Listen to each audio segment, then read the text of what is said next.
La pire erreur pour un avocat aujourd'hui, c'est de confondre le temps passé avec la valeur apportée.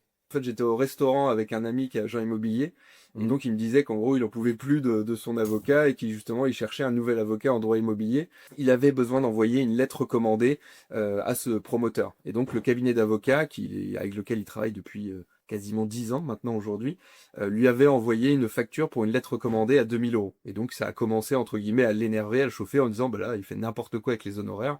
En gros, il sait que je suis client chez lui et donc bah, en gros je peux lui vendre à n'importe quel prix. Et donc au final il a décroché son téléphone, il a appelé l'avocat et il lui a dit que bah, c'était n'importe quoi, les 2 000 euros pour une simple lettre recommandée.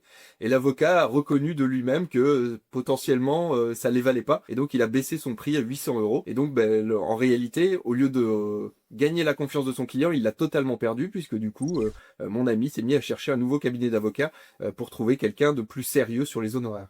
Bah, donc du coup il a changé son prix tout simplement parce que certainement il avait mis un collaborateur en fait pour la rédaction de la lettre recommandée, donc l'avocat doit analyser les faits, doit ensuite regarder potentiellement de la jurisprudence sur le sujet et ensuite il est en capacité de rédiger une lettre recommandée pertinente. Donc peut-être que l'avocat collaborateur avait effectivement passé un certain nombre d'heures qui pouvaient potentiellement justifier ces 2 000 euros. Mais par contre le nombre d'heures qu'avait passé le collaborateur n'avait pas la valeur de ce que en tirait le client, en fait, en réalité. Et donc, le cabinet, là où il a dépensé effectivement du temps, potentiellement, il a pu dépenser du temps qui a amené à 2 000 euros. Pour le client, lui, eh bien, il n'avait pas, dans cette lettre recommandée, cette valeur de 2 000 euros.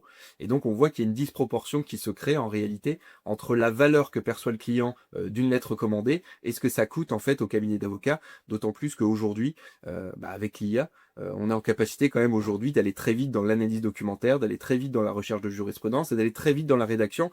Et donc, est-ce que ça se justifie encore de facturer une lettre recommandée à 2 000 euros? Bah, en tout cas, pour ce client, non, ça ne justifiait pas ce prix.